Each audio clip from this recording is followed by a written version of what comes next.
闺蜜带我住进了她小叔的别墅。半夜我起来上厕所，不小心闯入她小叔的房间。她穿着松松垮垮的睡衣倚在墙边，眸色深沉地问：江宁，你是不是故意的？我说我是梦游，你信吗？她嗤笑一声，你觉得呢？在巴黎查出胃癌后，我只想在死之前泡一个帅哥。很快我盯上了经常出入酒吧的霍志洲。29岁，身心干净，家财万贯，要颜值有身材，要身材有颜值，只是有一点难搞。第一次见面，我穿着抹胸小礼裙朝他走过去，帅哥，一个人吗？逼仄的卡座上，霍志洲的长腿有些无处安放，他掀起眼帘睨我，有事？想找你喝一杯。我故意解开外套露出后背，再撩一下头发。今天出门前特意喷上了我斥巨资买的香水。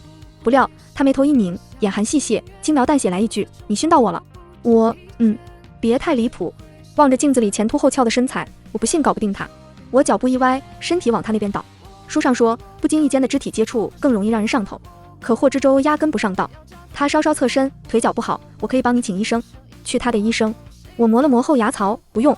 不料经过桌子时绊到桌角，我一个趔趄，径直扑倒在他身上，柔软的胸脯堪堪擦过他坚硬的臂膀。他身形一僵，闷哼一声，故意的。我倒吸一口凉气，这回真不是。我靠在沙发上，他坐在距离我半米远的位置，仿佛我是什么洪水猛兽。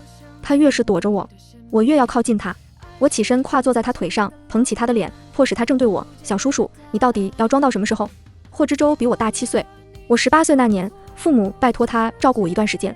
见到他时，他穿着黑色衬衣，皮肤白皙，下颚线流畅，有阳光打下来，衬得他君子如玉。他温和有地理招待我父母，随后将目光放在我身上，这就是江宁同学吧？听你妈妈说你是今年的省状元，很厉害。我抬眸和他对视，谢谢。我在打量他的同时，他也在打量我，不同的是他的视线隐晦，我的更加直白。我家人离开后，霍之洲带我去我房间，你看看有什么缺的可以直接跟我说，不必拘谨，就当是在你自己家。我对他实在没什么好感，除了长得好，还有年纪轻轻创立的商业帝国，就纯是我家人派来监视我的一个长辈。当看到我的房间布置和家里的一样，包括玩偶摆放的位置都丝毫不差，说不上来是什么滋味。碍于礼貌，我挤出一个标准的职业假笑，知道了，谢谢小叔叔。他微不可察地挑了挑眉，没事。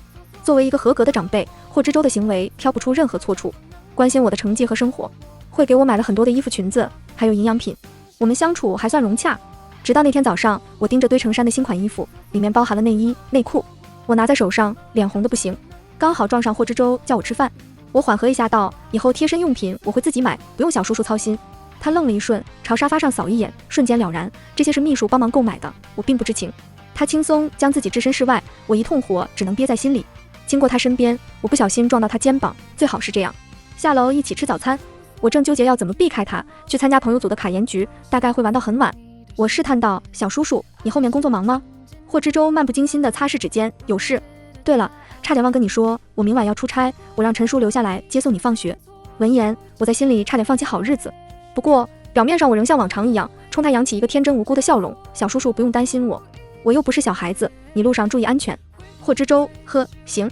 卡研局来的除了美女全是帅哥，我穿着陆琪套装蹦迪，玩得正嗨时，一个男生突然凑过来跟我表白，江宁同学，我关注你很久了，我们处一段时间吧。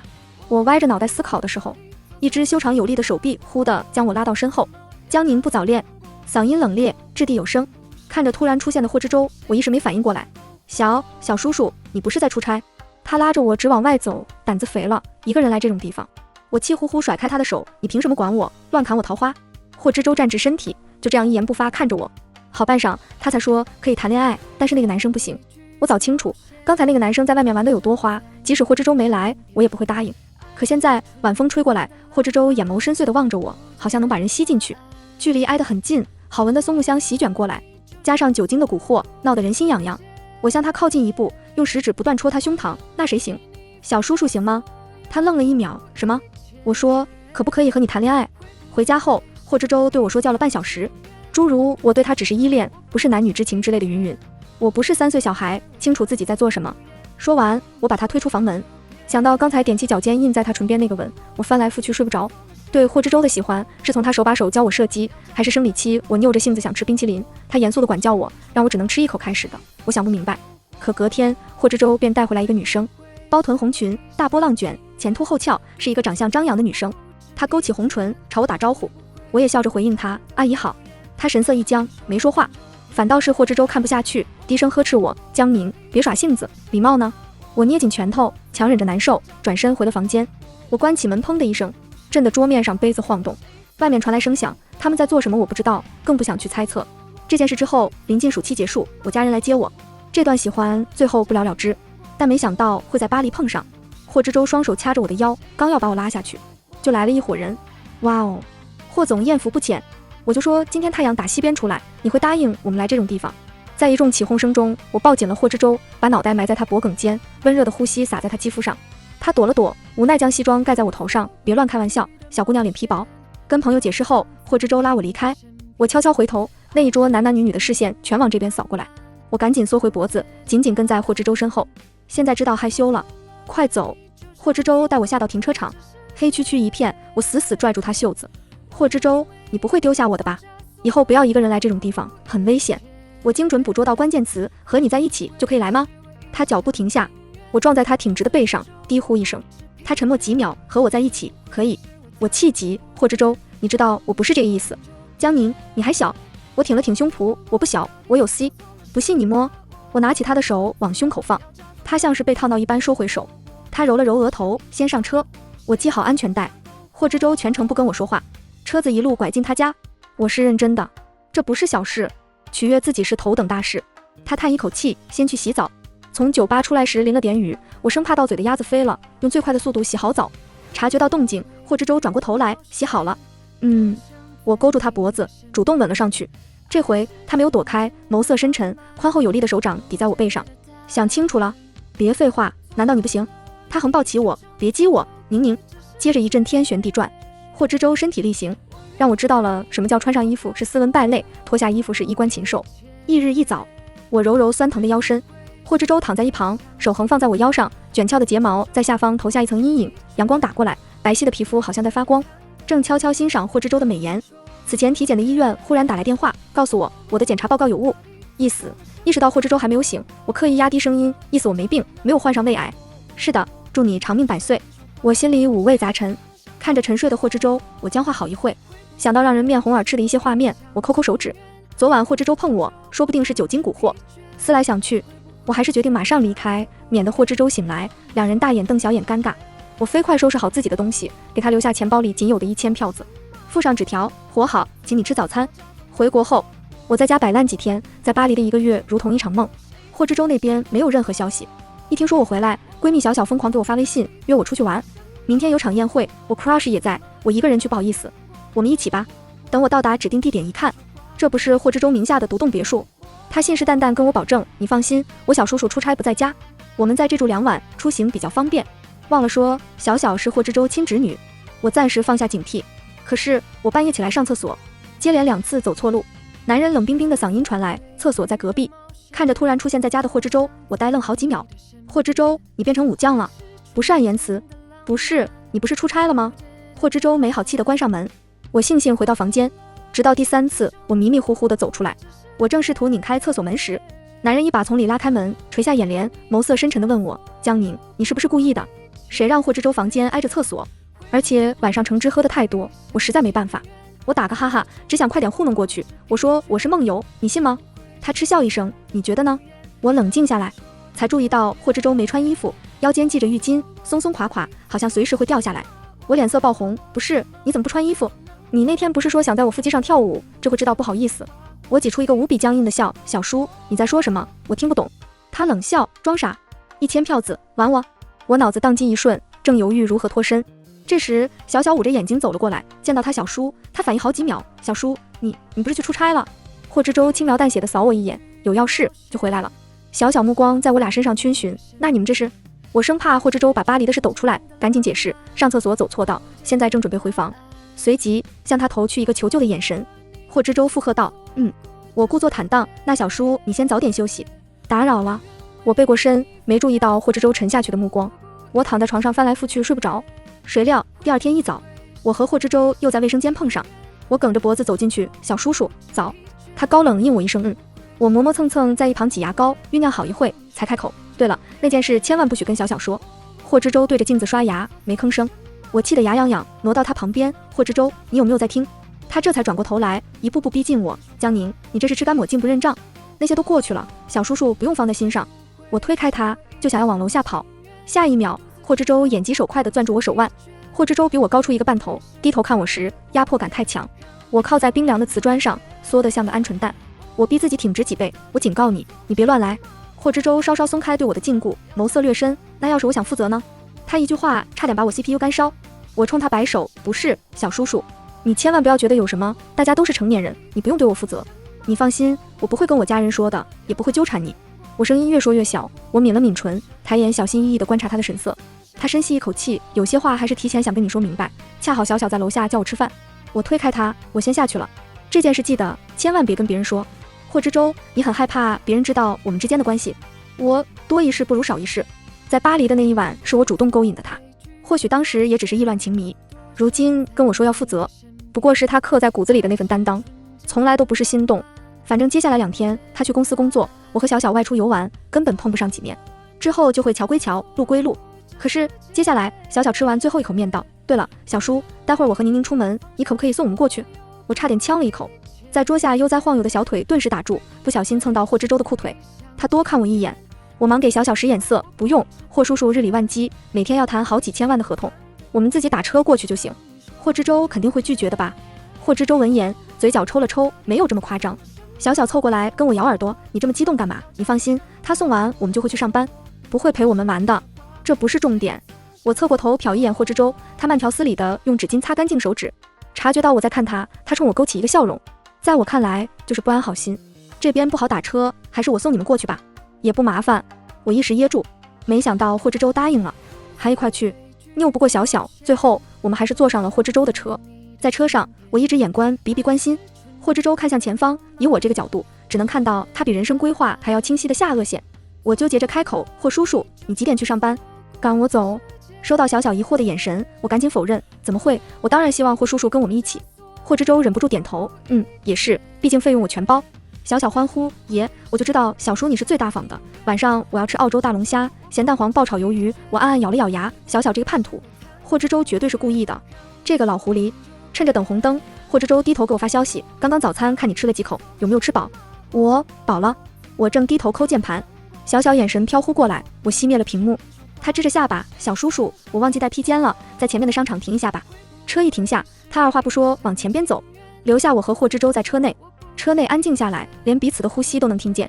霍之洲率先打破沉闷：“想不想去转转？”“不用。”霍之洲沉默几秒道：“我记得你以前喜欢逛街。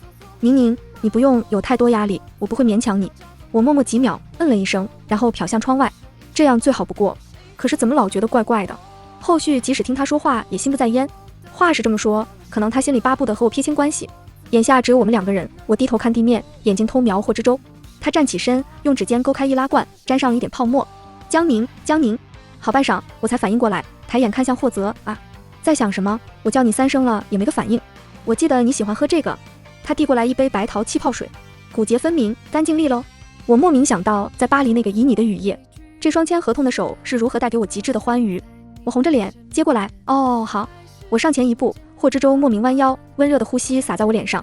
他深邃的目光落在我脸上，我险些招架不住。我推他往前走，岔开话题：“看路，别挡到别人了。”他哑然失笑。好在逛商场时还算正常，加上小小回来，气氛再次活跃起来。我今天一定要拿下我 crush。对了，宁宁，到时候会场会有很多帅哥，你看看有哪个喜欢的，千万不要觉得不好意思。我心虚瞟一眼霍之洲，他没有任何反应，一句我看不闭了吧顿时卡在喉咙里。我蜷了蜷指尖，冲小小笑一下：“好，要是真有跟你说。”霍之洲转动方向盘的动作一顿。到达目的地后，小小拿出邀请函递给前台，我忍不住回头看。霍之洲踱步走来：“早点回家，别玩太晚，别喝太多酒，第2天容易头疼。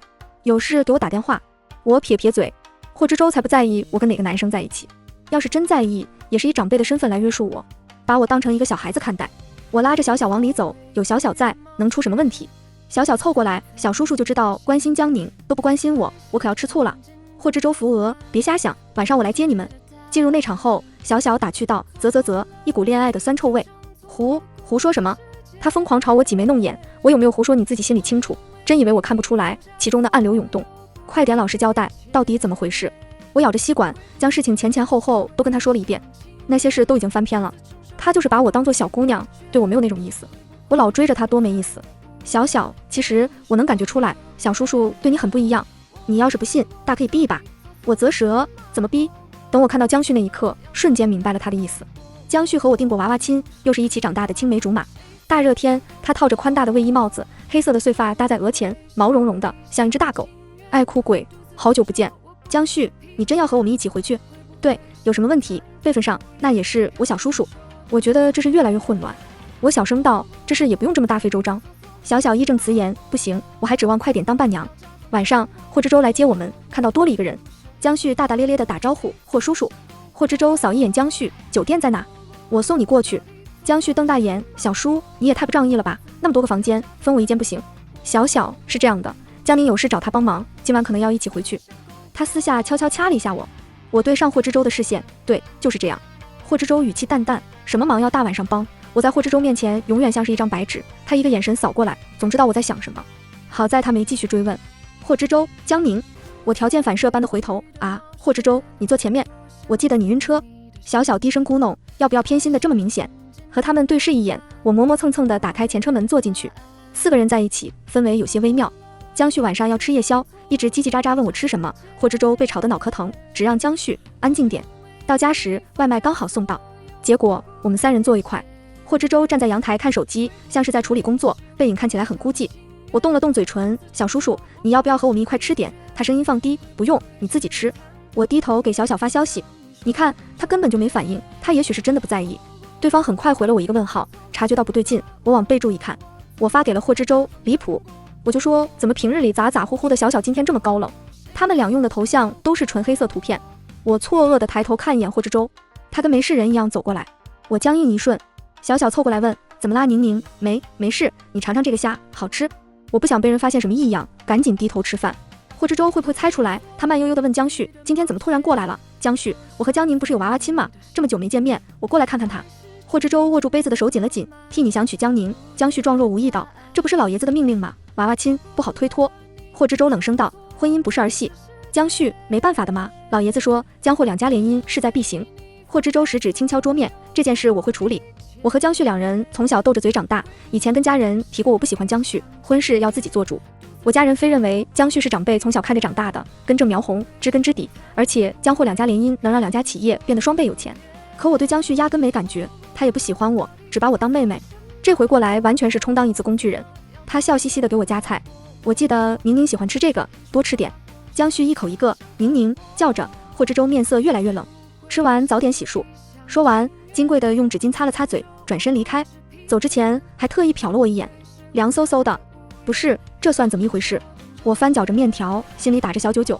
霍之舟不会是吃醋了吧？一切结束后，我默默上楼。经过霍之舟的房间，我往他那边瞄了一眼，里面没有动静。这么晚，霍之舟应该休息了吧？我在心里暗暗告诫自己，千万不能像昨天晚上样走错房间。可去洗漱时，迷迷糊糊间，一个高大的人影立在门口。我抬头看看两边的门，揉揉眼睛，小声嘀咕，我这次没走错。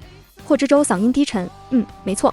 楼梯传来动静，霍之舟飞快把我拉进房间内，故意把江旭带回来气我。房间里灯光昏黄，他嗓音低沉，带着蛊惑的气息，深邃的眸子好像能把人吸进去，丝毫没有了白日的清冷，连眼睛下方的那颗小痣也分外诱人，再往下是2根白皙的锁骨，快把衬衫撑开的胸肌。我支支吾吾道，什么？我不知道小叔叔的意思。一上一下的姿势，霍之舟压迫感太强，我实在绷不住，生怕一不留神全交代了。霍之舟指腹按在我唇上，还是在巴黎的时候说的话好听一些。想到某些不能云云的画面，我脸色不禁一骚。我忘了，他还在继续发挥。你说你死在我身上都愿意，那些从网上学来的土味情话，现在从他嘴里说出来，能让我原地抠出3室一厅。门外有人敲门，我吓得踮起脚尖，赶紧捂住他嘴巴，闭嘴，快别说了。房门外传来江旭的声音，小叔叔在吗？这一打岔，我和霍之舟2人都冷静下来。我一动不敢动，好在别墅隔音比较好，许是没听到有人回应。江旭很快就离开了，我赶紧从霍之舟身上下来，热度慢慢从脸蔓延到脖子根。这样一整，我低胸睡衣露出的春光更多，我赶紧往上拉了拉。霍之舟低声咳了一下，低头整理弄皱的衣服，平稳一下紊乱的呼吸。我困了，有什么事明天再说吧。我捂着心跳加速的胸口躺在床上，联想到小小曾跟我提到过霍之舟钱包里放我的照片，有一个大胆的想法呼之欲出，可是又有些不敢确定，或许我也应该大胆一些。隔天早晨，我和小小在楼下画画，管家来传话，有人找霍之舟。我好奇地朝他们看去，愣了好一会，是以前那个女生张扬明艳。她穿着一袭红裙，和那年一样，站在霍之舟身边，袅袅婷婷，很是般配。说话间，女生朝我看过来，大大方方朝我笑。我听小小说，霍之舟喜欢妖娆的、身材好的。我低头看一眼自己，顿时觉得十分沮丧。江旭瞟了一眼我的脸色，吃醋了。按照你们这速度，等到正式确认关系，黄花菜都凉了。我瞪他一眼，别哪壶不开提哪壶。我心不在焉地去洗手间，低着头走路，不小心碰到一堵肉墙。我摸了摸鼻子，低呼一声。霍之舟低头问：痛不痛？左脸沾染上颜料了。哪里？我随意用袖子去蹭了一下。霍之舟，不是。你别动，我看看。好了。说完，他伸出手指在我脸上抹了一下，弄完摊开手指给我看，果真是蹭上了白色颜料。我推开他，谢谢小叔叔。我下意识地往后退一步，他眸子灰暗如深，叹一口气，江宁，你是不是在躲我？我捣鼓了一会颜料盘，反问他，霍叔叔会和楼下的那个女生结婚吗？你在意不？回答完，我避开他的视线，飞快跑下楼。这样暧昧的气氛，此时显然不太合适。他喜欢的人就在楼下，我们这样算什么？我心里不是滋味。那个女生叫舒明，因为是霍叔叔的朋友，中午会一起留下来吃饭。我兴致缺缺，我不饿，先不吃了。霍之舟眉头一皱，没有合胃口的。想吃什么？我让人去买。柠檬无骨鸡爪、虾饺，他说的全是我平常喜欢吃的。他越是这样，我越觉得心酸。说话间，舒明已经走了进来，不想让别人看低，加上心里又想知道他们是怎么相处的。我缓和一下，吃饭吧，我先过去。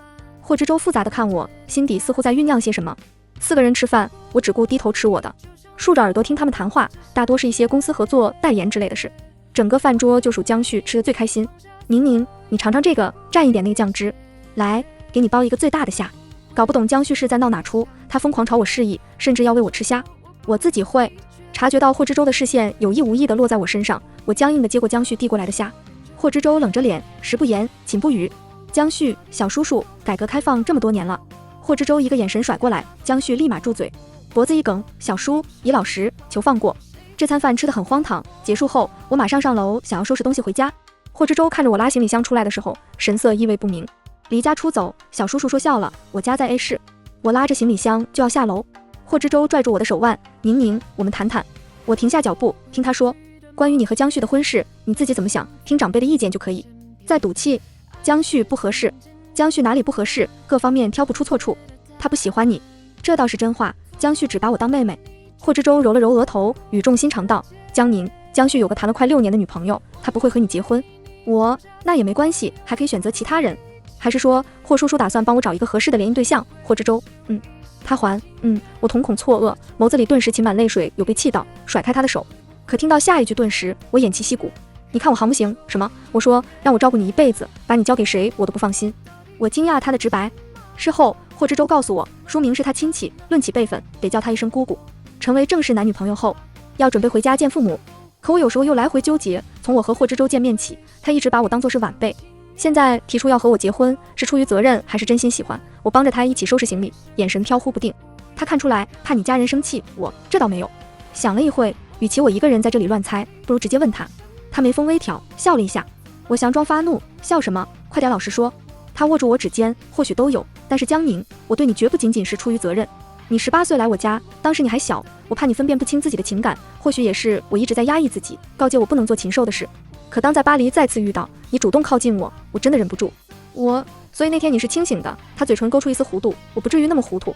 和霍之舟公布关系那天，两家人都很震惊，我爸爸差点把他打了一顿。我把你当兄弟，你倒好，想做我女婿，那我先提前叫你一声爸。我还没承认。我坐在一旁吃葡萄，看他们拉扯，绕了几个弯，我爸才拐到正题。对了，之前我们一直竞争的那块地皮。霍之舟闻言之雅意，屁有问题，这是彩礼的部分。当真？霍之舟肯定的点头。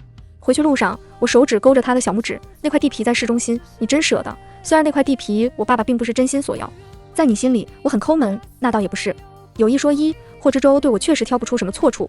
我停下脚步看向他，他也回望我，抬起手摸了摸我脑袋，下一秒便被男人的气息与唇舌牢牢吻住。